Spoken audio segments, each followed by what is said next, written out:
भगवद गीता में भगवान श्री कृष्ण कहते हैं, मन का बेचैन होना उसका स्वभाव है। हमारे मन को लगता है कि अगर वह अलग अलग बातों के बारे में सोचता रहेगा तो हमें आने वाली हर मुश्किल और मुसीबत से बचा लेगा। पर ऐसा होता नहीं है। हम अपने जीवन का काफी अधिक समय सोच विचार करके परेशान होने में निकाल देते हैं। भगवान श्री कृष्ण कहते हैं कि मन का यह स्वभाव बदलना मुश्किल जरूर है, असंभव नहीं।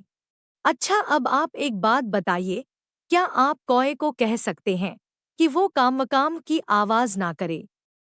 या फिर क्या आप किसी मेंढक को कह सकते हैं कि वह पानी देखते ही ऊंची छलांग ना मारे? हमारे मन का भी कुछ ऐसा ही है। जीवन में कुछ भी होता है, अच्छा या बुरा, हमारा मन उस पर काम करने लगता है। काम से मेरा मतलब है चिंता करना, व्याकुल होना। कोई बुरी बात होती भी नहीं है और मन परेशानी की ऊंची ऊंची लपटें लेने लगता है। कभी कभी तो मुझे ऐसा लगता है कि हम में से कई लोग सिर्फ परेशान होने के लिए जीते हैं। सारी परेशानी, पीड़ा, दुविधा अक्सर हमारी मन की बनाई हुई कहानियां होती हैं। भगवान श्री कृष्ण हमें हमारे मन को शांत और स्थिर करने के लिए दो उपाय देते हैं। पहला, ध्यान लगाना या मेडिटेट करना। दूसरा, वैराग्य भाव सीखना। अब ध्यान या मेडिटेशन शब्द सुनते ही आप में से कई लोग कहेंगे कि आप आंख बंद कर सांस से अंदर बाहर नहीं ले सकते। यहाँ हम सब गलती कर बैठते हैं। मेडिटेशन या ध्यान का मतलब सिर्फ आंख बंद कर बैठना नहीं होता।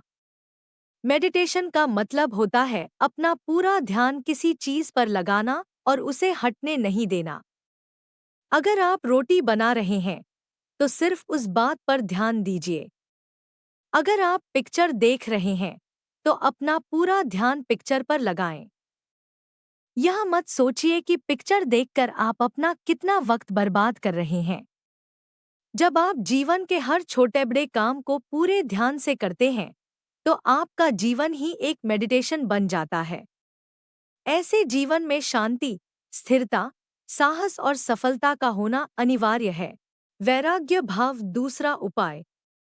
वैराग्य का अर्थ यह नहीं कि आप सब कुछ छोड़कर जंगल में जाकर बैठ जाएं।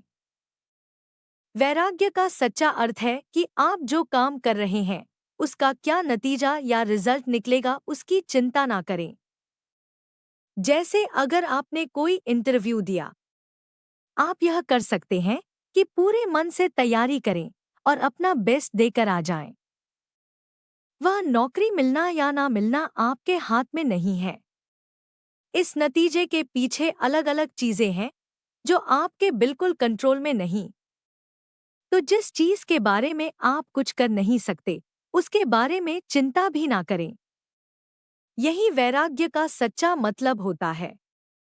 और यही है भगवान श्री कृष्ण का दूसरा उपाय मन को चिंता की लपटों से बचाने का। याद रखिए, आप पूरे के पूरे इंसान हैं।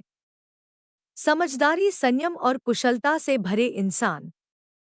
आपका मन जब भी कौए की तरह अलग अलग बातों पर आपको परेशान करने लगे, तब अपने मन को भी प्यार से समझाइए और शांत कर लीजिए। बस अपने ऊपर विश्वास रखिए कि आप कभी अपना बुरा नहीं होने देंगे। राधे राधे।